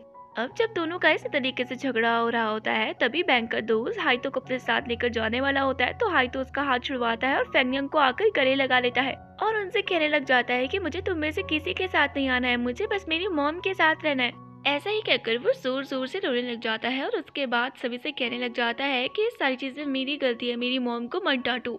हाइतो को इस तरीके से रोता हुआ देखकर फेंगयंग की आंखों में भी आंसू आने लग जाते हैं। बट तभी बैंक का दोस्त दोबारा से हाइतो को पकड़ता है ताकि वो वहाँ पे से लेकर जा सके। वो उससे कहता है कि मैं तुम्हें तुम्हारी मॉम से अलग नहीं करूंगा, बस कुछ टाइम के लिए तुम मेरे साथ घर तो चलो। ऐसा ही कहकर जब वो दोबारा से ऐसे लेकर जा रहे होते हैं तो वो दोबारा से अपनी मॉम पे चिपक जाता है और कहने लग जाता है कि मैं घर जाऊंगा बट अपनी मॉम के साथ। इन सारी चीजों को देखकर फेंगयंग बैंक से बोलती है कि देख रहे हो, तुमसे ज्यादा समझदार तो मुझे तुम्हारा बेटा लगता है। तुम्हारा बेटा इंसान है, मशीन नहीं। उसको और बच्चों के साथ कंपेयर मत करो, हर किसी की अपनी कैपेबिलिटीज होती है और इस दुनिया की कंपटीशन की वजह से तुम उसका बचपन खत्म मत करो। खैर, अगर तुम समझदार होंगी तो इतनी बात से समझ जाओगे, मुझे तुमसे और बात नहीं करनी है। ऐसे कहकर जो वापस से जाने वाली होती है तो बैंक दोबारा से उनको रोकने की कोशिश करता है, लेकिन अब की बार उसका दोस्त उसे रोक लेता है, जिसको देखकर फेंगयंग और हाइतो दोनों ही वहाँ पे से भागकर चले जाते हैं। तो जब ये सब कुछ चल ही रहा होता है तभी बैंक की दोस्त को एक मैसेज आता है जहाँ पर उसे पता चलता है कि उसकी कंपनी में बहुत ही जल्द एक लड़की की एंट्री होने वाली है और ये लड़की कोई और नहीं है बल्कि ये लड़की है फेंगयंग की बहन। वैसे तो फेंगयंग को एक स्कॉलरशिप मिली थी जिसकी वजह से वो अब्रॉड जाकर पढ़ सकती थी, अपने सपने को पूरा कर सकती थी, बट अपनी मॉम के कहने पर उसने उसे स्कॉलरशिप को बिना कुछ सोचे समझे अपनी बहन को दे दिया था, जिसकी वजह से अब वो अब्रॉड पढ़ने के लिए गई थी और बहुत ही जल्दी वो अब्रॉड से अपनी कंट्री आने वाली थी। ये सारी बात सुनने के बाद बैंक उससे बोलता है कि ये तो बहुत अच्छा है, इसका मतलब कि हम और इन्फॉर्मेशन ले सकते हैं उससे फेंगयंग के बारे में, आखिरकार वो कौन है। इस तरीके से जैसे ही नेक्स्ट डे वो घर पे एंटर होती है तभी बैंक उसे देखता है, बट उसके बाद वो सोचता है कि अगर वो डायरेक्टली उससे फेंगयंग के बारे में पूछेगा तो वो कहीं गलत ना सोचे, इसीलिए उसे इनडायरेक्टली ही फेंगयंग के बारे में पूछना पड़ेगा। फेंगयंग की बहन टियान वहाँ पर आती है और उसे अपनी सारी एजुकेशन क्वालिफिकेशन बताती है, जिसको सुनकर बैंक काफी ज्यादा इम्प्रेस हो जाता है उससे। बट उसको ऐसा लगता है कि पहली बार में ही वो उससे अगर फेंगयंग के बारे में पूछेगा तो कहीं उसे अजीब ना लगे, इसीलिए वो उससे बाद में ही इस बारे में डिस्कस करेगा। इसीलिए वो उससे बोलता है कि हमने तुम्हें अपनी कंपनी में रिक्रूट तो कर लिया है, बट आई होप कि तुम हमें लेट डाउन नहीं करोगी और इस कंपनी को अपना पूरा बेस्ट दोगी। टियान उनसे बोलती है कि ये सर जैसा आप सोच रहे हैं मैं बिल्कुल वैसे ही करूंगी। थोड़ी देर बाद हमें दिखाया जाता है कि फेंगयंग और हाइतो एक साथ होते हैं जहाँ पर वो स्टार्स को देख रहे होते और साथ ही साथ ड्राइंग भी बना रहे होते हैं। हाइतो फेंगयंग से बोलता है कि मॉम, जैसे आप मुझे छोड़कर चली गई थी आप मुझे दोबारा से वैसे छोड़कर तो नहीं जाओगी ना। ये सब कुछ सुनकर फेंगयंग उसे पकड़ती है और उससे बोलती है कि देखो स्टार्स, तुम वो दोनों स्टार्स को देख रहे हो जो साथ में, वो स्टार्स तुम और मैं हूँ। जिस तरीके से ये दोनों हमेशा साथ रहते हैं ना, उसी तरीके से हम दोनों भी हमेशा साथ रहेंगे और तुम्हारी मॉम तुम्हें कभी भी छोड़कर नहीं जाएगी, चाहे फिर कुछ भी क्यों ना हो जाए। तो दूसरी तरफ हमें दिखाया जाता है कि फाइनली टियान अब अपनी मॉम से मिलने के लिए जाती है, जहाँ पर वो अपनी मॉम से कहती है कि मॉम, मैंने आपको बहुत ज्यादा मिस किया। फाइनली अब जब मैं चाइना वापस आ गई हूँ मैं आपकी अब पूरी देखभाल करूंगी। उसकी मॉम से बोलती है कि थैंक यू सो मच तुम्हारे इतने स्वीट बिहेवियर के लिए, लेकिन जब तुम यहाँ पर नहीं थी ना तब मेरा ध्यान फेंगयंग ने रखा था और उसने मेरे लिए किसी भी चीज की कमी नहीं होने दी थी। आई नो कि बचपन में तुम दोनों के बीच में काफी सारी मिसअंडरस्टैंडिंग क्रिएट हो गई थी, बट अब तुम बड़े हो गए हो तो इसलिए तुम्हें उन सारी चीजों को भूलकर अब एक दूसरे के साथ बहनों की तरह रहना चाहिए। आखिरकार उसी की वजह से तो तुम अब्रॉड पढ़ने के लिए जा सकी। तुम मेरी बात को समझ रही हो ना। तो टियान अपनी मॉम से कहती है कि मॉम, मैं आपकी बात को अच्छे से समझ गई हूँ, अब मैं फेंगयंग को बिल्कुल अपनी बहन की तरह ट्रीट करूंगी, क्योंकि अब मैं बड़ी हो चुकी हूँ और मुझे पता है कि वो भी मुझे बहन की तरह ट्रीट करती है। तो दूसरी तरफ हमें फेंगयंग दिखाई जाती है जो हाइतो के साथ होती है और उसे कह रही होती है कि हमें अपनी लाइफ में कभी भी हार नहीं माननी चाहिए और हमेशा ही खुश रहना चाहिए। प्रॉमिस करो कि तुम भी हमेशा खुश रहोगे। हाइतो ये बात सुनने के बाद अपनी मॉम को गले लगाता है और उनसे प्रॉमिस करता है कि वो हमेशा खुश रहेगा। तो दूसरी तरफ हमें दिखाया जाता है कि टियान अपनी मॉम के सामने बहुत ही भोली बनने का नाटक करती है, लेकिन अभी भी वो फेंगयंग से उतनी ही नफरत किया करती थी जितनी नफरत वो उससे बचपन में करती थी। और एक्चुअल में तो वो चाइना में इसीलिए आई थी ताकि वो फेंगयंग से बदला ले सके। बट अपने इस प्लान को एग्जीक्यूट करने से पहले वो सोचती है कि उसे सभी के सामने अपनी अच्छी इमेज बनानी पड़ेगी ताकि आखिर में शक उस पर ना आए। इसलिए तो वो अपनी मॉम के सामने इतना स्वीट बनने की कोशिश करती है। उसके बाद हमें दिखाया जाता है कि फैंग यांग एक पेंटिंग को देख रही होती है जो उसने और हाइतो ने साथ में मिलकर बनाई थी। बट तभी उसके पीछे से बैंग आ जाता है और वो भी उस फोटोग्राफ को देखने लग जाता है। वो उससे उस फोटो को मांगता है लेकिन फैंग यांग उससे उसको देने के लिए मना कर देती है और उससे कहते हैं कि मेरी ड्राइंग अच्छी नहीं है, मुझे पता है तुम जैसे इसे देखोगे ना तो मेरा मजाक उड़ाओगे, इसलिए मैं तुम्हें नहीं दिखाऊंगी। बट जबरदस्ती बैंग उससे उस फोटो को लेने लग जाता है जिसके दौरान वो काफी ज्यादा क्लोज आ जाते हैं। फैंग को देखकर वो उससे कहता है कि तुम हूबहू मेरी पहली पत्नी की तरह हो, सेम टू सेम वैसे ही। पता नहीं क्यों जब भी मैं तुम्हें देखता हूँ तो मुझे ऐसा लगता है कि मैं अपनी बीवी से ही बात कर रहा हूँ। आखिरकार तुम कौन हो, प्लीज मुझे भी बताओ। फैंग यांग उससे बोलती है कि मैं कौन हूँ ये तो मुझे भी नहीं पता है, लेकिन मैं इतना जानती हूँ कि मैं तुम्हारी वाइफ नहीं हो सकती हूँ। बट हाँ, आज मुझे मेरी मॉम से मिलने के लिए जाना है, उनकी तबीयत खराब है और मैं हमेशा उनसे मिलने के लिए जाती हूँ। अगर आज मैं उनसे मिलने के लिए नहीं गई तो वो ये सोचेंगे कि मैं किसी परेशानी में हूँ और वो कहीं मेरी वजह से और भी ज्यादा परेशान ना हो जाए, इसलिए मुझे उनसे मिलने के लिए जाना पड़ेगा। बैंग उससे बोलता है कि ठीक है, तुम अपनी मॉम से मिलने के लिए जा तो सकती हो लेकिन तुम 5 मिनट से ज्यादा उनसे नहीं मिलोगी। फैंग उससे बोलती है कि 5 मिनट को ज्यादा कम नहीं है, तो बैंग उससे बोलता है कि चलो ठीक है फिर 2 घंटे। आई होप कि इतना टाइम तो सही होगा ना। फैंग उससे बोलती है कि बस 2 घंटे, वैसे तो ये भी कम है लेकिन कोई बात नहीं, मैं काम चला लूंगी क्योंकि तुम्हारे जैसे खड़ूस इंसान के सामने मेरी तो चलने वाली है नहीं और ये बात मैं अच्छे से जानती हूँ। ड्रामे की शुरुआत में फैंग यंग अपनी मॉम से मिलने के लिए जाती है जहाँ पर वो उनसे बोलती है कि मॉम, मुझे आपसे एक बहुत ही जरूरी बात करनी है। आई नो कि जो कुछ भी मैं आपसे पूछने वाली हूँ ये सब कुछ सुनकर आप सोचेंगे कि मैं ये क्या पूछ रही हूँ और मुझे ये सब कहाँ से पता चला, तो इसलिए मैं आपसे रिक्वेस्ट करना चाहती हूँ कि आप मुझसे कुछ भी मत पूछना, बस मेरे सवालों का जल्दी से मुझे जवाब दे देना। क्या आपने कहीं पर भी मेरी ही जैसे दिखने वाली किसी और लड़की को देखा है? फैंग यांग की बातों को सुनकर उसकी मॉम मुझसे बोलती है कि क्या हुआ, अचानक से तुम मुझसे ये सवाल क्यों कर रही हो, तुम्हें कोई प्रॉब्लम तो नहीं है? तो फिर वो उससे बोलती है कि मॉम, मैंने आपको कहा कि मुझसे प्लीज इस टाइम पे आप कुछ क्वेश्चन मत पूछिए, बस मेरे सवालों का मुझे जवाब दीजिए।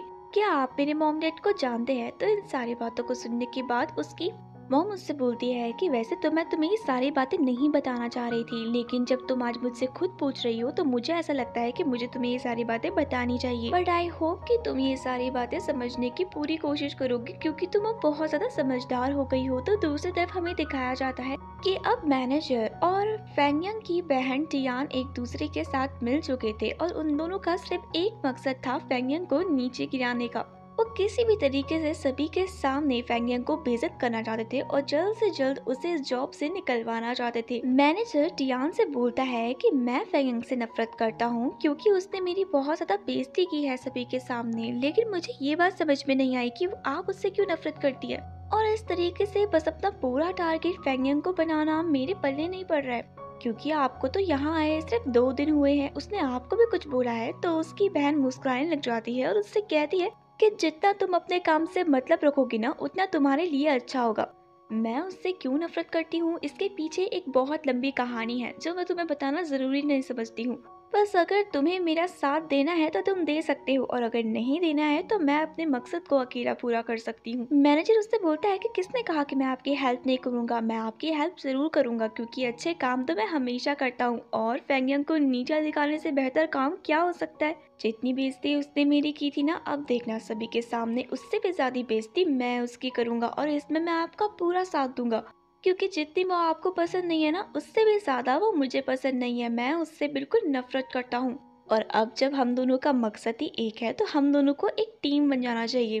तो दूसरी तरफ हम देखते हैं कि फैंग यांग की मॉम फाइनली उसे उसकी बचपन की कहानी सुनाती है जिसमें वो उसे बताती है कि उसकी मॉम उनके पास आई थी और वो बहुत ज्यादा घबराई हुई थी। उन्होंने तुम्हें और तुम्हारी बहन को मुझे सौंप दिया, तुम दोनों बिल्कुल एक जैसे लगते थे, लेकिन कुछ टाइम बाद जैसे ही वो बड़ी हुई तभी वहाँ पर एक अमीर से लोग आए और उन्होंने उसे अडॉप्ट कर लिया, लेकिन तुम बस मेरे ही पास थी।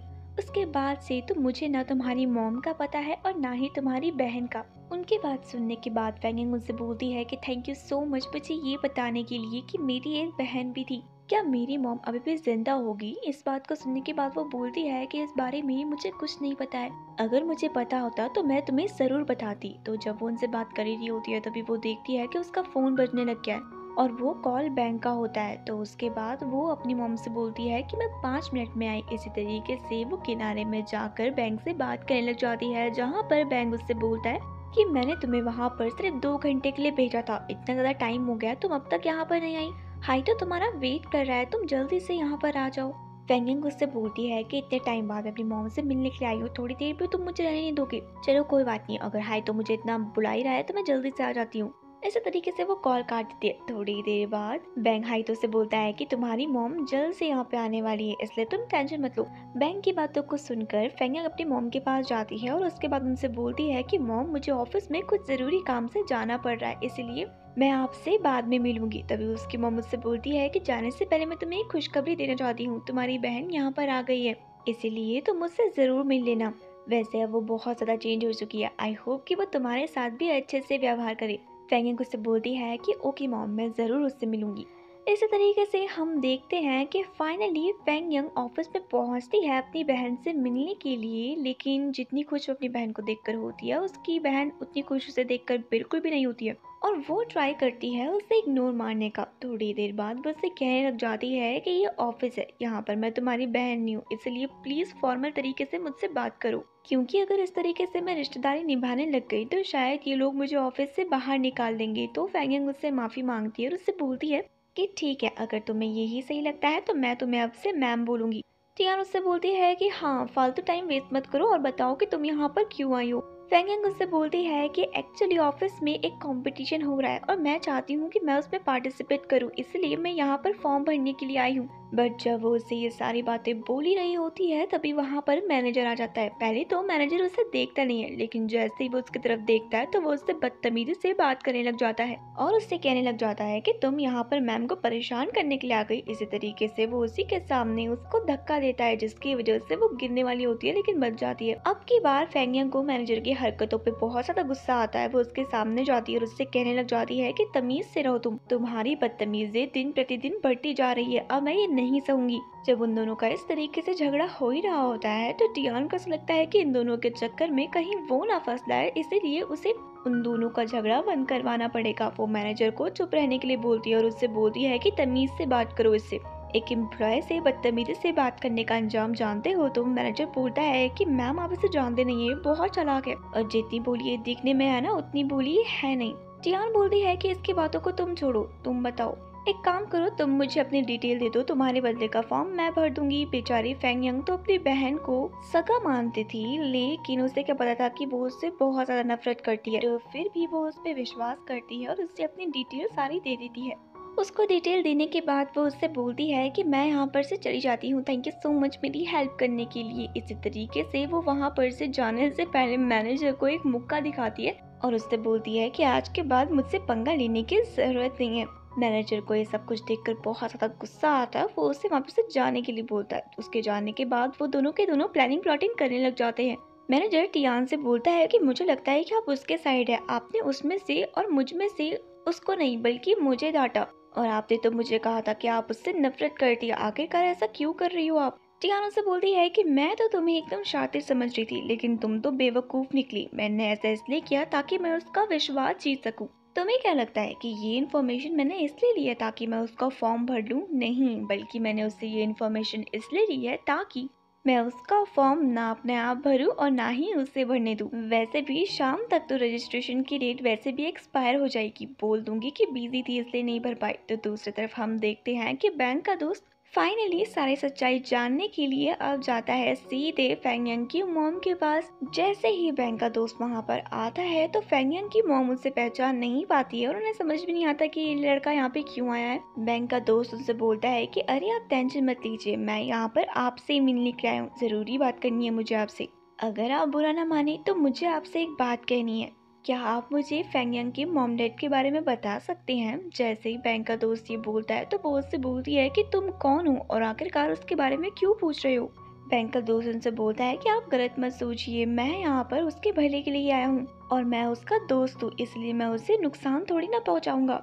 बट फेंगेंग की मॉम को उस पर बिल्कुल भी भरोसा नहीं आता है। वो सीधे सीधे उसे मना कर देती है और उससे कहती है कि नहीं, मैं तुम्हें कुछ भी नहीं बताऊंगी, क्योंकि मैं ऐसे किसी पे भरोसा थोड़ी ना कर सकती हूँ। तो दूसरी तरफ हमें दिखाया जाता है कि टियान अकेले खड़ी होकर मुस्कुरा रही होती है और बोल रही होती है कि बहुत जल्द तुमसे मैं बदला लेकर रहूंगी। अब आप सभी सोच रहे होंगे कि आखिरकार वो फेंगेंग से बदला क्यों लेना चाहती थी। तो इसके पीछे भी एक छोटी सी कहानी है। हमें फ्लैशबैक पे दिखाया जाता है जब टियान छोटी होती है तो वो अपने डैड के साथ जा रही होती है। उसके डैड की कंपनी तो बैंकरप्ट हो गई थी, लेकिन अब उनके पास रहने के लिए भी जगह नहीं थी। रिश्तेदार, दोस्तों, सब ने उन्हें घर से बाहर निकाल दिया था। उनके पास अब कुछ भी नहीं रहा था। टियान के डैड को अपनी चिंता नहीं थी, बल्कि उन्हें अपनी बेटी की चिंता थी। वो अपने सारे रिश्तेदारों को कॉल करके मदद मांगते हैं, लेकिन सब उनकी मदद करने के लिए मना कर देते हैं। इतने में ही वो छोटी सी टियान के पास जाते हैं और उससे कहते हैं कि तुम्हें टेंशन लेने की जरूरत नहीं है। डैडी के होते हुए तुम्हें कोई कुछ नहीं कर सकता है और डैडी तुम्हारी सारी विश पूरी करेंगे। चाहे मैं कितना भी गरीब क्यों ना हूँ, लेकिन मैं अपनी बेटी की हर विश पूरी करना चाहता हूँ। बेटा, अगर मैं तुम्हारे साथ कभी ना भी ना हूँ तो तुम हमेशा अपना ध्यान रखना, क्योंकि तुम्हारे डैड सच में बहुत ही ज्यादा कमजोर इंसान है। इतने में ही वो उसको एक लेडी के पास लेकर जाते हैं और उसके बाद उनसे रिक्वेस्ट करने लग जाते हैं कि वो टियान को अपने पास रखे, क्योंकि उसके पास अब कुछ भी नहीं रहा है। वो नहीं चाहता है कि वो अपनी बेटी को एक गरीबों वाली लाइफ दे। वो उसकी बेटी को पाल ले और उसके बाद वो सुसाइड करना चाहता है। वो लेडी उसे समझाती है और उससे बोलती है कि कैसी बातें कर रहे हो तुम, इतनी छोटी सी बेटी है तुम्हारी, तुम सुसाइड कैसे कर सकते हो। जहाँ वो दोनों बातें कर रहे होते हैं, उधर ही टियान एक छोटी सी बच्ची के साथ खेल रही होती है और वो बच्ची कोई और नहीं होती है बल्कि फेंगेंग होती है। इतने में ही फेंगेंग की बॉल सड़क पर जाती है। फेंगेंग उस बॉल के पीछे जाती है और उसकी टक्कर एक बस से होने वाली होती है। तब तक टियान के डैड फेंगेंग को तो बचा लेते हैं, लेकिन उनकी डेथ हो जाती है और टियान ये सब कुछ देखकर एकदम सहम जाती है, बिकॉज उसके पास कुछ भी नहीं था उसके डैड के अलावा। और आज एक अनजान लड़की की वजह से उसे अपने डैड को भी खोना पड़ रहा था। इसी तरीके से डैड के जाने के बाद उसे पूरी जिंदगी अनाथ की तरह रहना पड़ता है। और इन्हीं सब की वजह से वो फेंगेंग से बहुत ज्यादा नफरत करती थी, क्योंकि फेंगेंग की वजह से उसकी लाइफ की सबसे इम्पोर्टेंट चीज उसे छिन हो गई थी। और सिर्फ इस इंसिडेंट्स की वजह से प्यारी सी मासूम सी टियान एक डेविल टियान में कन्वर्ट हो गई थी, जहाँ पर सिर्फ और सिर्फ उसका मकसद था फेंगेंग से बदला लेने का। तो दूसरी तरफ हम देखते हैं कि फेंगेंग जैसे ही घर पर आती है तो बैंग उस पर काफी ज्यादा डांटता है और उससे कहता है कि तुम्हें घर टाइम पे घर आने के लिए कहा था ना मैंने। फेंगेंग उससे बोलती है कि ज्यादा मेरा पति बनने की कोशिश मत करो, आ तो गई हो टाइम से घर। अभी कभी कभार ट्रैफिक की वजह से लेट हो जाता है तो उसमें मेरी क्या करती है। इतने में फेंगेंग का पैर फिसलता है, लेकिन तभी उससे बैंग पकड़ लेता है और उन दोनों को इस तरीके से रोमांटिक पोज पे देखकर हाउ तो वो स्माइल करने लग जाता है और हाउ तो को देखकर वो दोनों भी हंसने लग जाते हैं। इसी तरीके से यहीं पर ही हमारा ये एपिसोड खत्म होता है। तो चलिए दोस्तों, आज के लिए बस इतना ही। मैं मिलती हूँ आप सभी से नेक्स्ट वीडियो में, तब तक के लिए बाय।